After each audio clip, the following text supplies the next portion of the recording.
If you've ever come home from a night under the stars with a folder full of images and wondered, okay, how do I turn this into an actual time lapse?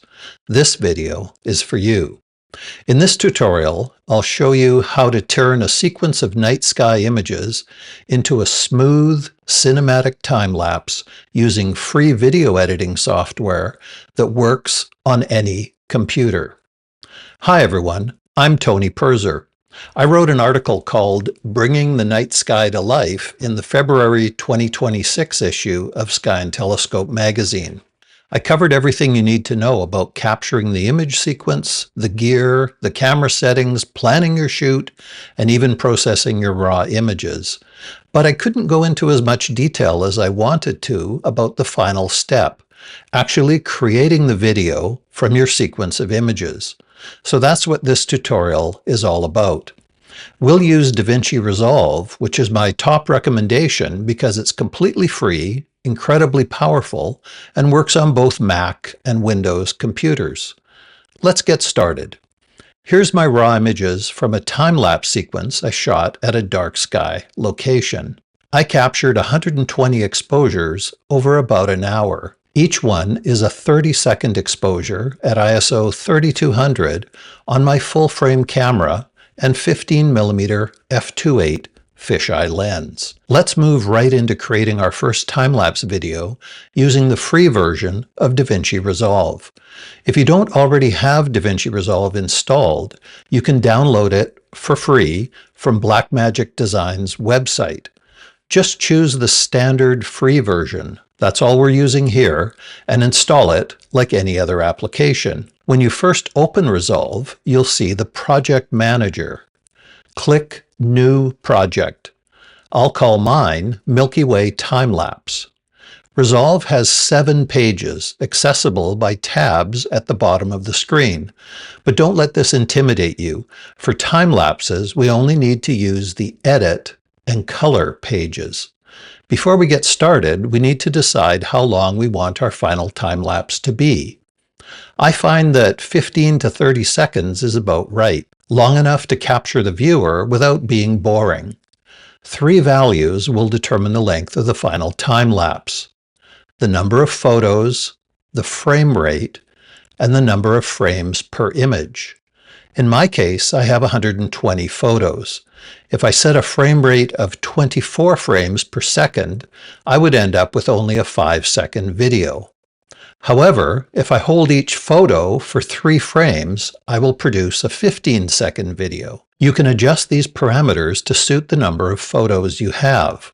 For example, if you have 600 photos, you could up the frame rate to 30 frames per second and show each image for only 1 frame, which would result in a 20-second final video.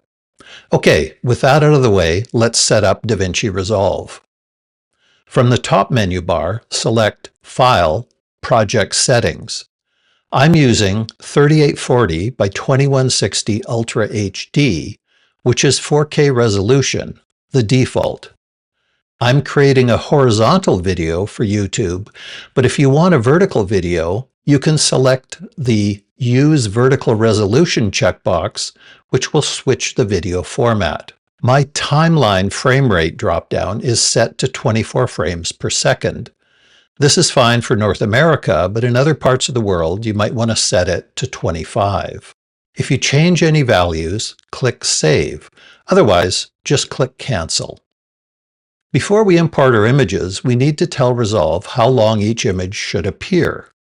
If you're using a Mac, go to the DaVinci Resolve menu and select Preferences. On Windows, select File and then Preferences. Click the User tab at the top, then find Editing in the sidebar. Scroll down to the General Settings section and look for Standard Transition Duration. First, click the radio button for frames, then type 3 in the box. Just below that, look for Standard Still Duration. Again, click the radio button for frames and type a 3 in the box. These settings instruct Resolve to show each image for 3 frames and crossfade images over the same duration, which will smooth out the final video. Be sure to click Save.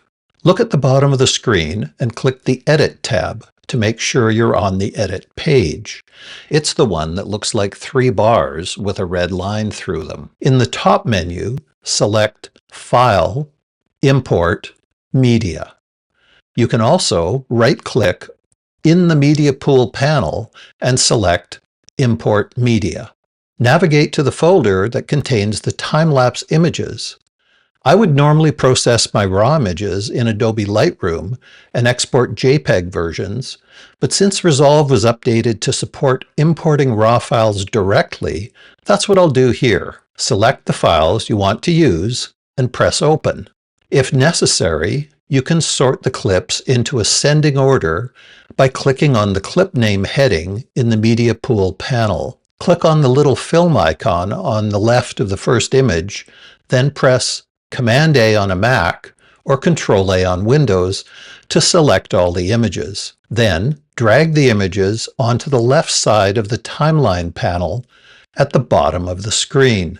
You can play the draft time-lapse by pressing either the space bar or the play button under the viewer panel. Depending on the speed of your computer, the playback might be a little bit choppy. Stop playback by pressing the space bar again. You can rewind to the beginning by holding down the Go to Previous Edit button under the viewer window.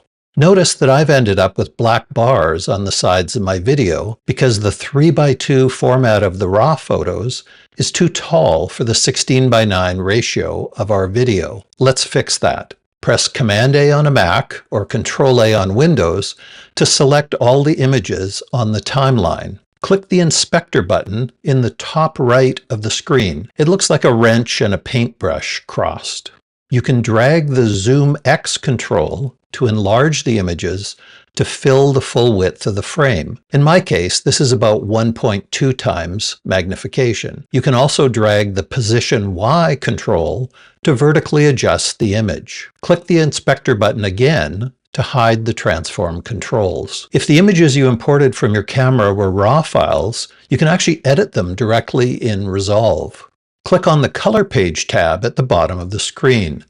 It looks like color dots in a circle. Notice that small thumbnails for all our images appear in a ribbon across the middle of the screen. I usually scroll to an image near the middle of the time-lapse before making any adjustments. You can use your mouse to scroll over the thumbnails or use the slider beneath them. Once you've selected an image, a red frame will appear around it.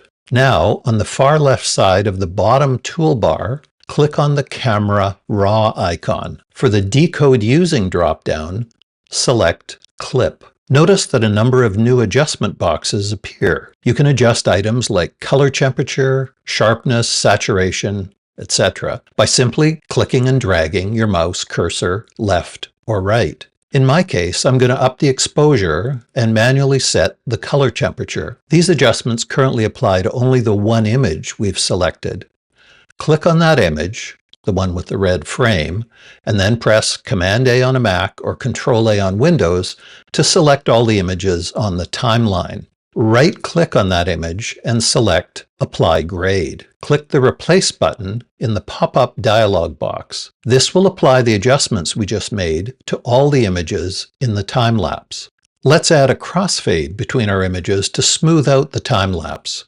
At the bottom of the screen, click the Edit tab to go back to the Edit page. Remember, it's the one that looks like 3 bars with a red line through them. Click in the timeline area and then press Command-A on a Mac or Control-A on Windows to select all the images on the timeline. In the top menu, select Timeline, Add Transition. This will add a crossfade between all our images. Personally, I don't like having the time-lapse fade in or out, so I'm going to remove the transitions at the start and end. Zoom all the way in to the timeline so you can see each individual clip and the associated crossfades. Click on the small crossfade at the start and press the Delete key. Likewise, scroll to the very end of the time-lapse and delete the final crossfade from the last clip. Let's preview what we've got. Move the playhead to the very beginning of the clip or press and hold the Go Previous Edit button under the viewer, and press the spacebar. You can see the Milky Way moving across the frame as we compress an hour of real time into just 15 seconds. This is the magic of time-lapse photography. Again, depending on the speed of your computer, this preview might still be a bit choppy, but the final export will be fine. We could stop here, but I think every cinematic masterpiece needs a score. Since we're uploading to YouTube, the safest place to get music is the YouTube audio library. It's free and won't cause any copyright issues. Go to YouTube Studio in your browser and open the audio library. I usually search for terms like ambient or cinematic to match the majestic movement of the stars. Download a royalty-free track you like, then add that file into the DaVinci Resolve media pool by clicking File, Import Media. Drag the audio file from the media pool to your timeline on the audio track below your images. You'll need to shorten the audio clip to match the duration of your time lapse. Zoom out the timeline view until you can see the end of the audio clip. Then just hover over the end of the clip, and when the single vertical bar appears, drag the end of the clip to shorten it. Now we're at the finish line. Click the Quick Export button at the top of the screen. Click on the red YouTube icon, then click the Export button. Depending on the speed of your computer, this might take a while. If you want more details about capturing the images themselves, the gear, planning, and even dealing with light pollution, check out my full article in the February 2026 issue of Sky and Telescope. I go into much more detail about the entire process. Creating night sky time lapses is both technically satisfying and emotionally rewarding. It takes patience, but the payoff is extraordinary. If you found this video helpful, please give it a thumbs up and subscribe for more astrophotography content. Did I miss something in my explanation? Do you have any questions? Leave them in the comments section below. Check out the link in the description for more of my time-lapse work. Now get out there, capture those stars, and create something amazing. Clear skies.